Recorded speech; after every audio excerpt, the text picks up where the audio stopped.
समस्त जय जगन्नाथ। आज पवित्र श्रीगुंडीचारे एभली एक सौभाग्य जे आम खोरत ग्राम पंचायत रे आम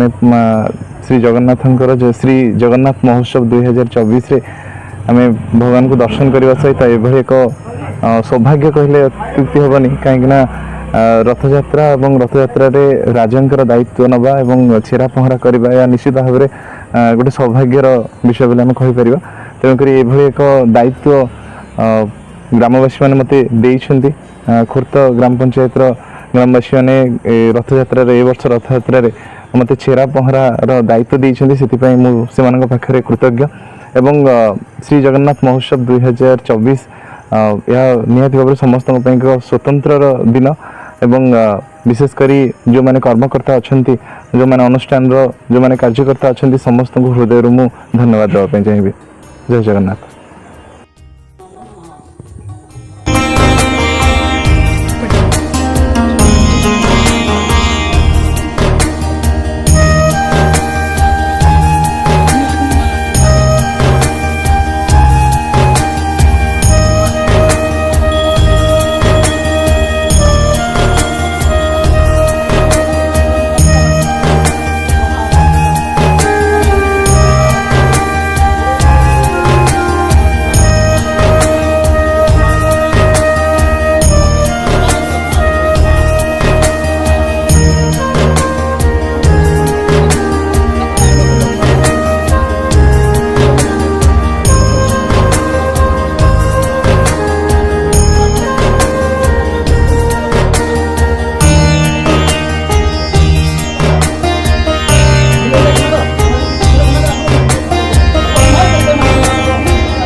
राजा भी सेवा काम करने अति में देता ना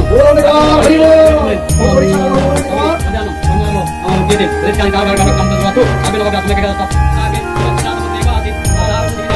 आगे लक्ष्मी देवाय हविषा विधेम बोलन दे कुमार हरि बोल प्रभु जगन्नाथ नमस्कार मोहित मंगल करंतु सर्व मंगल ध्यान करंतु बोलन दे कुमार हरि बोल गोसदा नीति संबंध बोलन दे कुमार हरि बोल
घर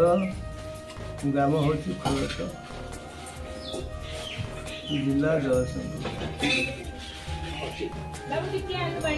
आमर ये मंदिर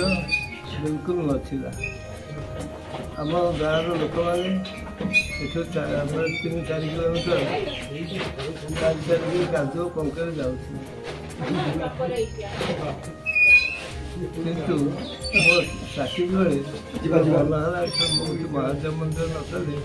ग्रामवासी सुविधा पाइबे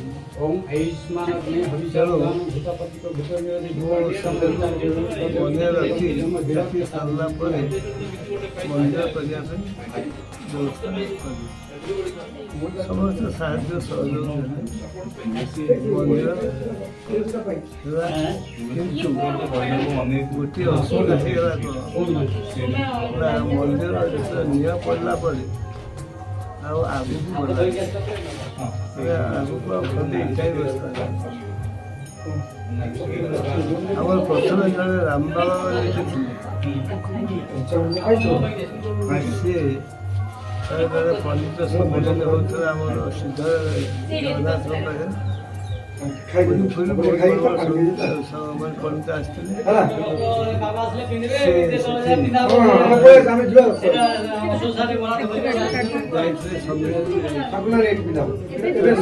सरला पचारे आमर गोटे मंदिर करने चेष्टा कराऊँ मिलूना किसी 8 वर्ष पंडित से पंडित सब से नाम हो कहले नाम ना नाम जो ना तो कम भी ना नाम कर जय जगन्नाथ से मो दिह जाक पूरी गोटे प्रतिभा मूर्ति आणिक से मूर्ति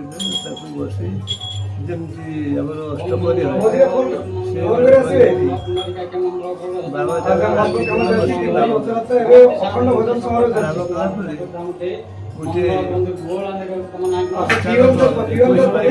टका से आसपाला मंदिर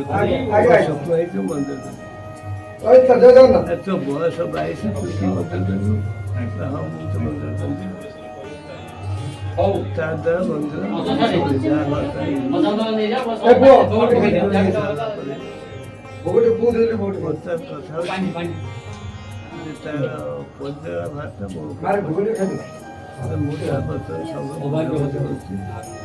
जमी जहाँ अच्छा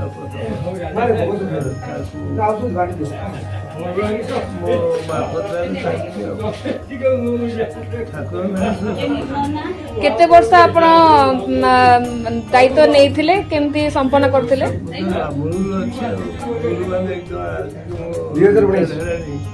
24 वर्ष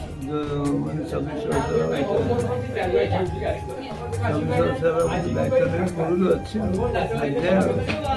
ଆଜି ଭଗବାନଙ୍କ ଦାୟିତ୍ୱରୁ ଆପଣ ମାନେ ଓହରୁଛନ୍ତି, କ'ଣ କହିବେ? ମୁଁ ମଧ୍ୟ ବହୁତ ଖୁସି ଯୋଗ୍ୟ ଲୋକ ହାତରେ ଦାୟିତ୍ୱଟା, ତେଣୁ ସେଥିପାଇଁ ଭାରି ଖୁସି। ଆଉ ମୋର ଆଖିକି ଦେଖାଯାଉ ଯାଉନା, ତେଣୁ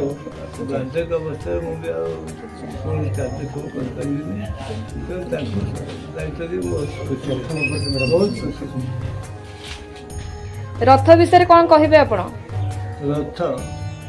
ରଥ ଇଏ ହେଉଛି ଆମ ବର୍ଷକୁ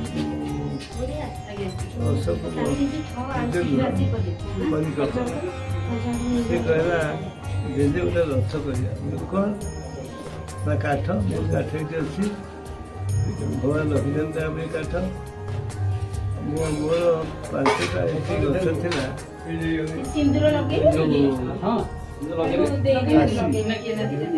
ଧଳା ଯେଉଁଥିରେ ଜଗନ୍ନାଥଙ୍କର ଇଏ ହୁଏ, ରଥ ହୁଏ, ସେଇ ଗଛ 5 ଗଛ। ତୁ ଗୋଟେ ଗଛ କାଟିକି ତାପରେ 6 ମୁଁ ଅଶୋକ କୁମାର ମୁଦୁଲି, ଖୋରଦ ଗ୍ରାମର ବାସିନ୍ଦା, ଜଗତସିଂହପୁର ଜିଲ୍ଲାର ଏକ ରିମୋଟ୍ ଭିଲେଜ୍ କାଦୁପଡ଼ା ପଞ୍ଚାୟତ ଅନ୍ତର୍ଗତ। ମୁଁ ଗୋଟେ ଜିନିଷ ଅନୁଭବ କରେ ପିଲାବେଳୁ, ପ୍ରତି ମୁହୂର୍ତ୍ତରେ ଜୀବନର ପ୍ରତ୍ୟେକ ପାହାଚରେ ଯେ ସର୍ବଂ ରହସ୍ୟ ପୁରୁଷୋତ୍ତମସ୍ୟ ନ ଜାନାତି ଦେବକୃତ ମନୁଷ୍ୟ, ଅର୍ଥାତ୍ ଯେତେ ରହସ୍ୟ ଅଛି, ଯେତେ ମିଷ୍ଟ୍ରି ଅଛି ଦୁନିଆର, ସେ ସବୁର ରହସ୍ୟ ହେଉଛନ୍ତି ମହାପ୍ରଭୁ ଜଗନ୍ନାଥ। ତାକୁ ସାଧାରଣ ମଣିଷ ଜାଣିପାରିବନି, ମୋତେ ପଚାରିଲେ ମଧ୍ୟ ମୁଁ କହିପାରିବିନି। ଗୋଟେ ସାଧାରଣ ମଣିଷ ହିସାବରେ ଯେତିକି କହିବି, ପିଲାବେଳୁ ମହାପ୍ରଭୁଙ୍କୁ ବହୁତ ଭଲ ପାଉ, ତେଣୁ ତାଙ୍କର ନିର୍ଦ୍ଦେଶରେ ଯାହା ହେଇଛି ଆଜି ପର୍ଯ୍ୟନ୍ତ ହେଉଛି, ଆପଣମାନେ ଯାହା ଅନୁଭବ କରୁଛନ୍ତି ଆଜି ପର୍ଯ୍ୟନ୍ତ, ଆପଣମାନେ ଯାହା ଜଗତସିଂହପୁରରୁ ଏଇ ଯେଉଁ ନିପଟ ପଲ୍ଲୀ ପର୍ଯ୍ୟନ୍ତ ଆଗେଇ ଆସିଛନ୍ତି ଯାହା ପାଇଁ, ସେ ସବୁର ଆଧାର ହେଉଛନ୍ତି ମହାପ୍ରଭୁ ଜଗନ୍ନାଥ। ଏଠି ମହାପ୍ରଭୁ ଆମର ଯେ ବହୁତ ପ୍ରେରଣା ଶ୍ରୀଯୁକ୍ତ ଆଖଣ୍ଡଳମଣି ମହାନ୍ତି, ଯାହାଙ୍କ ପ୍ରେରଣା, ଯାହାଙ୍କ ଆଦର୍ଶରେ ଆମେ ଅନୁପ୍ରାଣିତ। ଆଜିର ମନ୍ଦିର ଯେଉଁ ଠିଆ ହେଇଛି ଆପଣ ଦେଖୁଛନ୍ତି, ଯେଉଁ ମହାପ୍ରଭୁ ସ୍ଥାପନ ହେଇଛନ୍ତି, ତାଙ୍କର ତତ୍ତ୍ୱାବଧାରକ ଥିଲେ ଆଖଣ୍ଡଳମଣି ମହାନ୍ତି। ଯେତେ ଆଜି ଦେଖୁଛନ୍ତି ସମସ୍ତ କ୍ରେଡିଟ୍, ସମସ୍ତ ସମ୍ମାନ ସେଇ ମହୋଦୟଙ୍କ ପାଖକୁ ଯିବ। ଆଉ ଆଜି ସେ ବୟସାଧିକ୍ୟ ହେତୁ ଆଉ ନିଜର କର୍ମ ସମ୍ପାଦନ କରିପାରୁନାହାନ୍ତି, କର୍ମର ଅବ୍ୟାହତି ନେବାକୁ ଚାହୁଁଛନ୍ତି। ମହାପ୍ରଭୁ ତାଙ୍କୁ ଅବ୍ୟାହତି ଦେବାକୁ ମଧ୍ୟ ଚାହୁଁନାହାନ୍ତି। ଏହି ସମୟକ୍ରମେ ମହାପ୍ରଭୁ ପୂଜା ପାଉଥିଲେ ଏବଂ 2019 ମସିହାରୁ ଆମେ ରଥ ଗଢ଼ିବାର, ମହାପ୍ରଭୁ ଯେତେବେଳେ ଚାହିଁଲେ ଯେ ସମସ୍ତ ଭକ୍ତମାନଙ୍କୁ ମୁଁ ତ ଦର୍ଶନ କରିବି ଏବଂ ସେଇ ଗାଁ ଦାଣ୍ଡରେ ମୋ ରଥ ଗଢ଼ିବ, ତ ମହାପ୍ରଭୁ ନିଜ ଇଚ୍ଛା ରଥ ଗଢ଼େଇଛନ୍ତି ଏବଂ 2019 ମସିହାରୁ ତାହା ଆରମ୍ଭ ହୋଇଛି। ଆଜି ପର୍ଯ୍ୟନ୍ତ 6 ବର୍ଷ ହେଲା, ଏଇଟା ବୋଧେ 6ଠତମ ଘୋଷଯାତ୍ରା ଆମର ହେଇଛି। ଏହି ପରିପ୍ରେକ୍ଷୀରେ ଆମେ ନବଦିନାତ୍ମକ ଯାତ୍ରା ଆୟୋଜନ କରିଥାଉ। ଏହା ଜିଲ୍ଲାସ୍ତରୀୟ କାର୍ଯ୍ୟକ୍ରମ, ଜିଲ୍ଲା ପ୍ରଶାସନର ସହଯୋଗରେ ଆମେ ପ୍ରତିବର୍ଷ ଗୁଣ୍ଡିଚାଠାରୁ ବାହୁଡ଼ା ପର୍ଯ୍ୟନ୍ତ ନବଦିନ ଯାତ୍ରା ଆୟୋଜନ କରିଥାଉ ଏବଂ ଗୁଣ୍ଡିଚା ପରଦିନ ଆମର ଉଦ୍ଘାଟନୀ ଉତ୍ସବ ସମ୍ମାନନୀୟ ଜିଲ୍ଲାପାଳଙ୍କ ଉପସ୍ଥିତିରେ ହୋଇଥାଏ ଏବଂ ତା'ର ଉଦ୍ଯାପନୀ ଉତ୍ସବ ମଧ୍ୟ ଆମର ଜିଲ୍ଲା ସୂଚନା ଲୋକସମ୍ପର୍କ ଅଧିକାରୀ ଏବଂ ଜିଲ୍ଲା କ୍ରୀଡ଼ା ଅଧିକାରୀ ଏବଂ ସେମାନଙ୍କ ଉପସ୍ଥିତିରେ ମଧ୍ୟ ଓଡ଼ିଶାର ମାନ୍ୟଗଣ୍ୟ ଅତିଥିମାନଙ୍କର ଉପସ୍ଥିତିରେ ସମ୍ପାଦିତ ହୋଇଥାଏ। ଏବଂ ମହାପ୍ରଭୁ ଯେଉଁ କଳାକୁ ଭଲ ପାଆନ୍ତି, ସେ ତ ମାନବୀୟ ଠାକୁର ନା, ସେ କଳା ପ୍ରିୟ, ତେଣୁ ତାଙ୍କ ପାଇଁ ଯେତେ କଳା ମଧ୍ୟ ଦୁନିଆରେ ଅଛି ତାହା ମଧ୍ୟ ଦେଲେ ମଧ୍ୟ ବହୁତ କମ୍ ହେବ ଏବଂ ତାହାକୁ ଆମେ ନିଜର କର୍ତ୍ତବ୍ୟ ମୁତାବକ ମହାପ୍ରଭୁଙ୍କ ନିର୍ଦ୍ଦେଶରେ ଏବଂ ଆମ ଅଞ୍ଚଳବାସୀମାନଙ୍କର, ମୋ ବନ୍ଧୁ, ମୋର ଛାତ୍ରଛାତ୍ରୀ, ଗୁରୁଜନମାନଙ୍କର ଏବଂ ଗ୍ରାମବାସୀମାନଙ୍କର ଅକୁଣ୍ଠ ସହଯୋଗରେ ନବଦିନ ଯାତ୍ରା,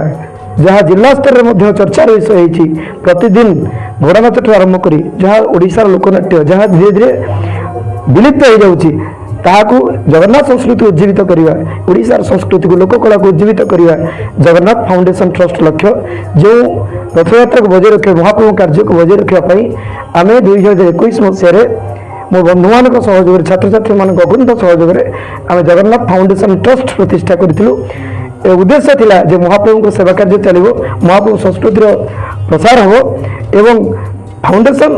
भविष्य एवं दुखी दरिद्र पिला मानकु आउ पिला मानकु मध्य सहयोग हाथ बढ़ाई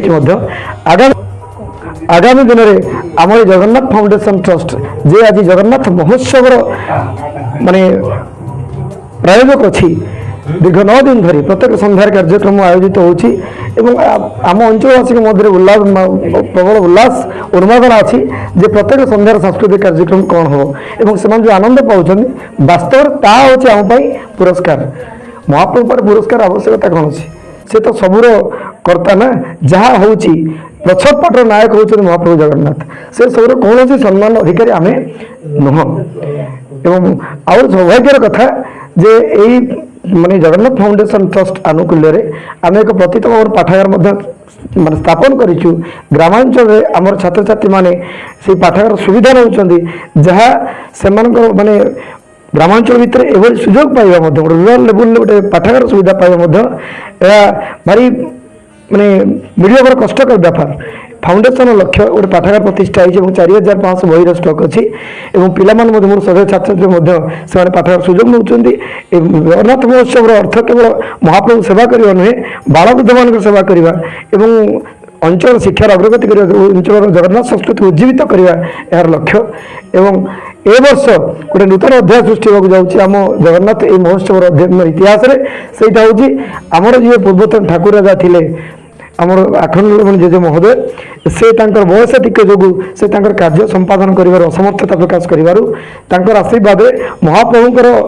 माने आशीर्वाद पछपट हाथ में मोर प्रिय छात्र सौम्यरंजन एथरक यही वर्ष ठारू आगामी वर्ष पर्यंत से महाप्रभु को छेरा पहरा कार्य महाप्रभु ठाकुर सेवा कार्य आग को नवार दायित्व नहीं एवं राज्याभिषेक आज होती एवं आज यही वर्ष ठारू आपण मैंने देखिए से सौम्यरंजन नायक द्वारा आमर माने राजकार्य चलो और छेरा पहरा कार्य संपादित हो आगामी वर्ष आगे चलो से मुदी रथ मान व्यवस्था कराई आवश्यक माने अनुपस्थित किए से कार्य करेंगे ये माने विधिवत भाव में पंडित महाशय द्वारा संपादित होती आज पंडित थे बीरंची नारायण मिश्र जे मोर प्रिय बंधु एवं आमर यही पाख जो अंचल निवासी मालापुर जड़े माने अति अभिज्ञ पंडित तांकर द्वारा कार्य संपादित होती आशा करी महाप्रभु एमती करुणा था आपण मीडिया टीम को रेडियो संस्कार को अशेष धन्यवाद आपण मैंने आमर ये जो कार्यक्रम को रेडियो संस्कार बुलेटिन जो आमर ये जो जगन्नाथ महोत्सव को एक पल्ली जगन्नाथ मु धन्यवाद देवी संस्कार बुलेटिन जगतसिंहपुर को से आज जो कार्यक्रम होती राजाभिषेक ठार आरंभ कर महाप्रभु गुंडीचा यात्रा पर्यंत ये अख्यात पल्लीर जो दृश्य को से सारा ओडिशा रे प्रसारित कर सुजोग देते आमको मो अनुष्ठान तरफ जगन्नाथ फाउंडेशन ट्रस्ट तरफ एवं जगन्नाथ महोत्सव कमिटी सभापति हिसाब से समस्त को धन्यवाद दूसरी एवं अंचलवासी मान गोटे कृतज्ञता प्रकाश कर मोर प्रिय छात्र जहाँ अकुंठ सहयोग जगन्नाथ महोत्सव दीर्घ 9 दिन धरी चलो से अंतर कृतज्ञता और बंधु मान कृतज्ञता ज्ञापन करुच्ची आशा करी से सहयोग रहू महाप्रभु आशीर्वाद रहू जिते प्रश्न मो पाई विराट प्रश्न जे रथ केउ दिन केते दिन पर्यंत चलो तो मो उत्तर थिला जे जदि मोर बंचिबा जीवा स्थायी नुहे ताले की कही पार रथ केते दिन गड़ो जिते दिन पर्यंत महाप्रभुंर इच्छा थी जिते दिन पर्यंत से इच्छा करेंगे रथ को गड़ाई से दिन पर्यंत रथ गड़ुव जो दिन से इच्छा करेंगे मो रथ अटकी से पर्यंत अटकी धन्यवाद।